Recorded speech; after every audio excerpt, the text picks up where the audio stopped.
세 번째 시간 지내도록 하겠습니다. 저희들이 지난 시간까지 수요 이론에서 살펴드렸어요. 먼저 저희들이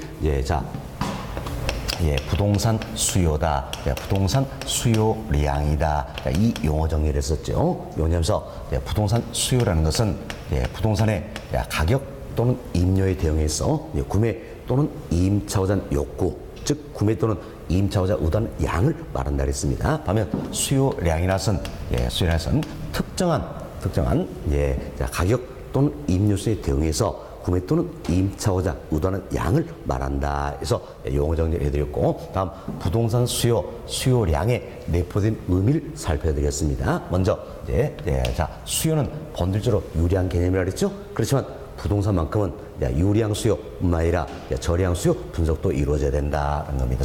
그래서 부동산 수요에는 유리한 수요라는 게 있고 저리한 수요라는 게 있다. 이분 설명을 드렸었고, 다음은 부동산 수요는 뭐를 의미합니까? 유효 수요, 즉 실질적 수요를 의미한다는 겁니다. 다음 부동산 수요는 어떤지 사전적 개념이었죠. 사전적 개념이다. 그리고 수요량은 어떤 최대 수량을 의미한다. 이렇게 해서 저희들이 이제 정리했던 내용들이 있습니다. 정리했다. 그래서 이제 여기에 본 시간은 공급을 이야기했는데 똑같은 논리로 생각하시면 되겠어요. 쉽게 이사하자는 이야기예요. 수요는 사고자 하는 거잖아요. 공급 뭡니까? 팔고자 한다. 이렇게 생각하시면 되겠습니다. 팔고자 한다. 이렇게 생각해서 똑같은 논리로 접근 한번 해봅시다. 그럼 우리가 먼저 부동산의 공급량에 대한 용어 정리가 되겠죠.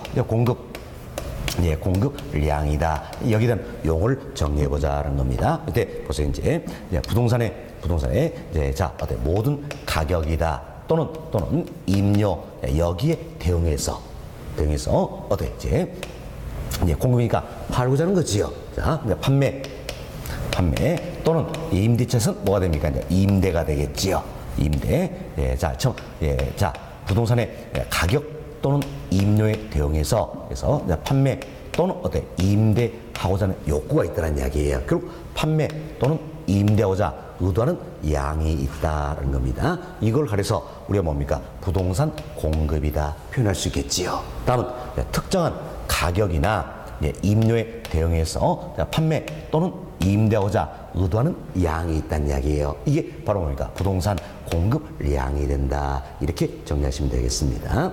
다음 부동산 공급 역시 본질은 유량입니다. 유량 공급이다 할 수 있죠. 그렇지만 부동산만큼은 어떻습니까? 저량 공급도 분석이 돼야 된다. 본질이 유량이지만 저량 공급도 분석이 돼야 된다는 이야기예요. 근데 유량은 뭘 이야기합니까? 플로우. 일정 기간이지요. 일정 기간이다. 다음 저량은 뭡니까? 스톡 일정 시점이다. 이렇게 생각하시면 되겠습니다. 그럼 쉽게 우리 이런 생각에 대한 이야기요. 앞으로 1년 동안 주택을 얼마나 공급할 것인가, 이 문제겠지요. 이건 뭡니까? 유량이지요. 유량. 반면 주택은 오래 쓸 수 있기 때문에 올 현재 시장에 주택이 얼마나 존재하고 있느냐, 이를 분석할 필요가 있어요, 없어요? 있잖아요. 이는 뭐가 됩니까? 저량이다 할 수 있겠죠. 그래서 부동 공급은 본질은 유량이지만 저량 것도 분석이 돼야 된다는 겁니다. 그런데 일루에서 우리가 몇 가지 용어 정의를 더 할 수 있도록 하겠습니다. 그런데 여기 보세요. 이제 신규 공급이라는 게 있고 기존 공급이다라는 게 있어요. 흔히 우리가 기존 공급은 재고 공급이다 이렇게도 표현하는 겁니다. 공급을 분류하기 다양하다는 이야기예요. 그런데 신규 공급과 기존 공급이다 또는 재고 공급이다, 우리가 분류를 해볼 수가 있다는 겁니다. 그런데 우리 이제 주택 예를 들어서 아파트다 생각하자는 이야기예요. 아파트의 신규 공급은 뭘 이야기할 것인가? 아파트를 새로 지어서 공급하는 걸 의미한다는 이야기예요. 새로 지어서 공급한다는 겁니다. 그럼 아파트를 새로 지어서 공급한다. 그럼 누구에 쓰여집니까? 이는 개발업자라든지 건설업자.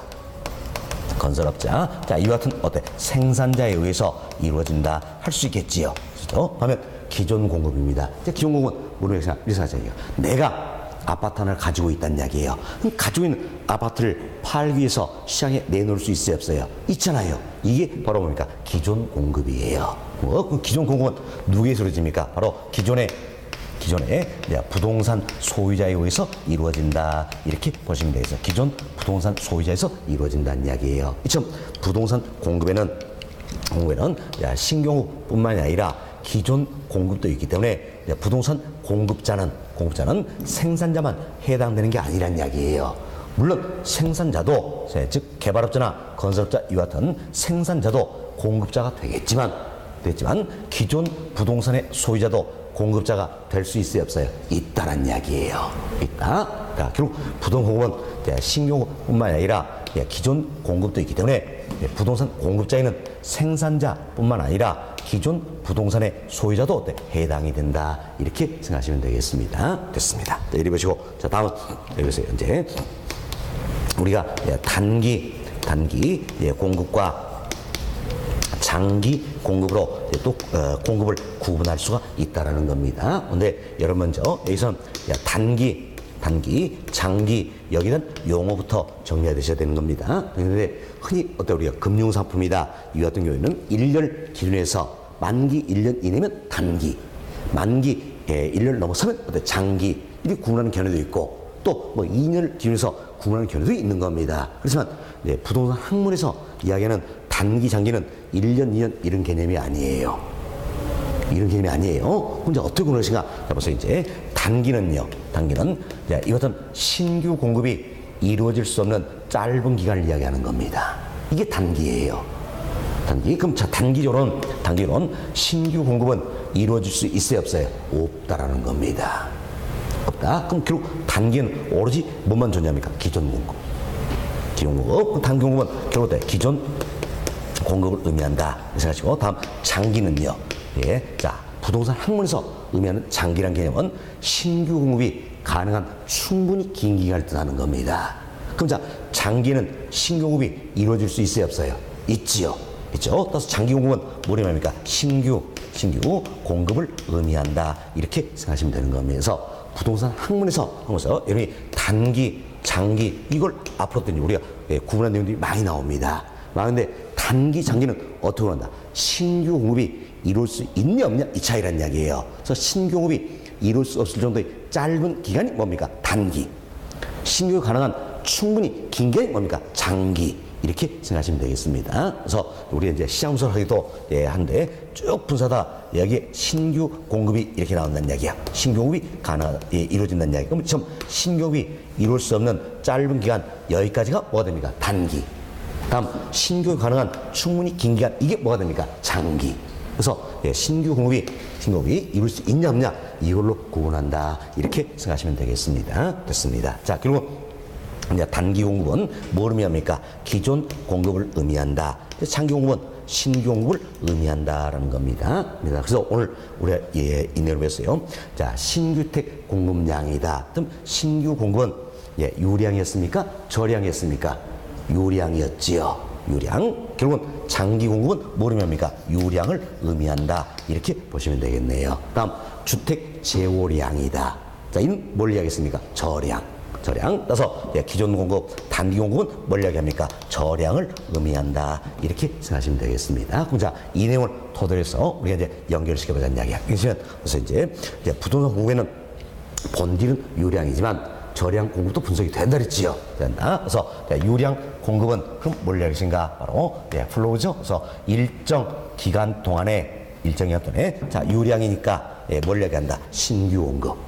그래서 이제 유량 공급은 일정 기간 동안에 신규 공급을 의미한다. 이렇게 보시면 되겠습니다.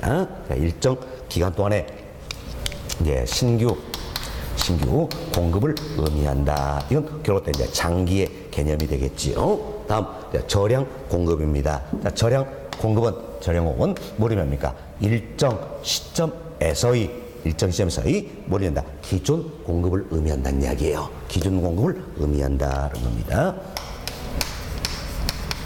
따라서 이는 단기의 개념이 된다. 이렇게 구별되시면 되겠습니다. 그렇죠? 자, 다시 보세요. 이제 유량 공급, 저량 공급이 있다. 이때 유량 공급은 플로우죠. 일정 기간 동안에